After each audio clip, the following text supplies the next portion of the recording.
Ruff, bonsoir pour votre première. Soyez la bienvenue. Merci. Avocate en droit du travail, et Jackie Isabello, fondateur de l'agent. Valérie, comment vous l'avez trouvé vous, moi, je ne partage pas complètement votre avis, parce que j'ai trouvé finalement assez calme par rapport à l'habitude, plus cadré que d'habitude, où il peut, son côté un peu génie, un peu fantasque, peut se manifester de façon un petit peu outrancière. Là, j'ai trouvé assez cadré, et il a fait passer ses messages, qui, bon, après on peut être d'accord ou pas, mais j'ai trouvé relativement calme et apaisé cette fois-ci, donc voilà. C'est vrai, plus apaisé. Exactement. Mais c'est moi, quand j'ai vu quand même le show à l'américaine, voilà, où tout est très cadré, très léché. Oui, c'est ça. Frédéric, d'accord avec ça? Oui, c'est pour ça que je disais, même si je suis tout à fait d'accord sur l'idée qu'il était moins agité que d'habitude, mais on est dans un format américain. En tout cas, moi, voilà. Valérie. Alors oui, je pense que vous attendiez, vous espériez en réalité un espèce de format journalistique, une interview journalistique. Or, avec Elon Musk, c'est souvent un show. Et quand vous dites sociopathie, attention, il ne faut pas oublier aussi que Elon Musk a une particularité neurocognitive. Il est autiste Asperger. Donc, c'est un mode de fonctionnement qui est différent. Ce ne sont pas tous des génies. C'est une situation que je connais bien pour être moi-même atteinte de ce syndrome-là. Donc, vous voyez, je ne suis pas un génie, je ne suis pas folle. Mais il y a des côtés où, en effet, parfois, ça part un peu dans tous les sens. Et c'est aussi le rôle de son intervieweur de recadrer. Alors, en effet, d'un point de vue diplomatique, il y a un réchauffement qui est apparent, qui est officiel.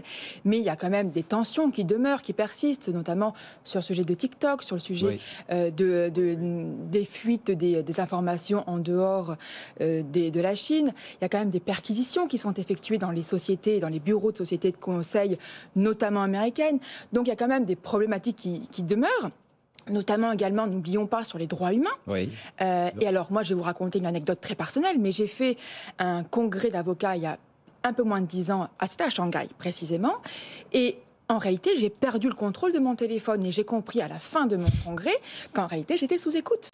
Et alors, bon, je suis pas Emmanuel Macron, donc c'est l'aventure moderne. Ça, non, mais donc il y a quand même un vrai sujet. Donc qu'il y ait un réchauffement diplomatique, tant mieux, je m'en félicite, surtout dans le contexte actuel de tensions mondiales.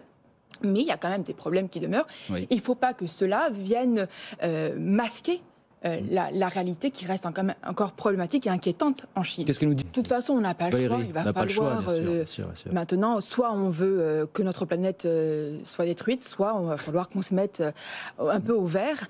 Et alors moi, je suis une utopiste, mais je pense qu'en effet, on doit pouvoir se servir de cette opportunité pour pouvoir, en effet, avoir une aviation qui soit plus éthique, et puis également éviter de réduire les inégalités entre les pays riches et puis les pays émergents, et puis éviter que les pays riches, en effet, transmettent tous leurs déchets, notamment en matière aéronautique, dans les pays émergents.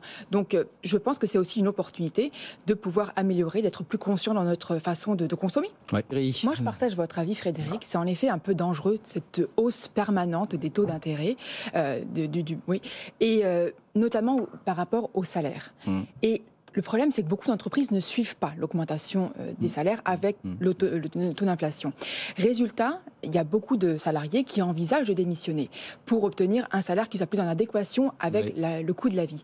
Et en tant qu'avocate en droit du travail spécialisée dans la négociation de cadres dirigeants, je vois que c'est une problématique qui existe. Alors, il va falloir qu'à un moment donné, on s'adapte pour les salariés et puis pour toute la chaîne aussi de l'immobilier, parce qu'il ne faut pas oublier qu'il y a beaucoup de Français qui n'arrivent pas aujourd'hui à accéder au financement. Et donc, c'est toute la filière immobilier qui est bloquée. Les entrepreneurs, les agences immobilières, c'est beaucoup de travail qui est perdu, de perte de productivité pour la France. Et c'est inquiétant aussi. Oui, ça n'aide pas beaucoup parlé de tout ce qui